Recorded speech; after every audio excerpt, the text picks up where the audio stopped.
every time I see that in front of me, I don't know what the hell I'm looking at. No, that's exaggerated, but I don't know if that is really the best combination of what I should be using. Is that the best grip for this weapon? Is that the best attachment for this weapon? So that's why I decided to make a little test for the Type-89 for Hibana.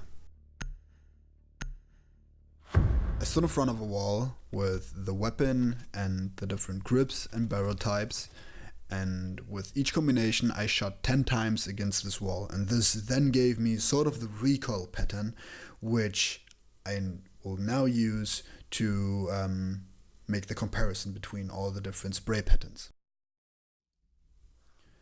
Now we have this comparison table in front of us, which we can use to compare the patterns with each other. And generally speaking, you can say that all patterns, they start off quite central, and after some bullets, all of them strafe to the right side. But notice that the patterns using the vertical grip, they strafe more and quicker to the right, meaning that the first 6 bullets that you shoot, they might whip out faster horizontally with the vertical grip than the first 6 bullets when using the angled grip. And this is especially for people that like to shoot little bursts, because if you shoot these little bursts with an angled grip, your burst will, or the sprays of your burst, the patterns of your burst, they will be rather centralized in comparison to the ones with a vertical grip, maybe making it a more efficient choice. Also noticeable is that the vertical grip patterns, they have much lower vertical recoil, which does indeed make sense. But what I kind of found interesting is that the variability or the probability of having a very strong horizontal spray is much lower on the vertical grip, making it a very safe choice when it comes to spraying your whole magazine, especially when using the compensator. I mean, look at these orange graph compensator angled grip. It is very much condensed, and the chance of having a spray that goes out crazy on the horizontal axis, I feel like it's much lower. The recoil pattern of the suppressor with the angled grip seems to be quite similar with the pattern caused by the flash hider, which kind of got me surprised.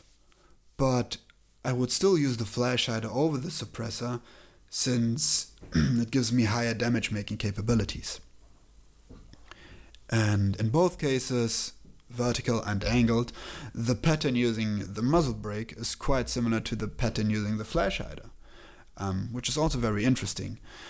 But the muzzle brake does have the advantage that the first shot that you shoot, it doesn't jump as high, making it a very, very good choice for tapping.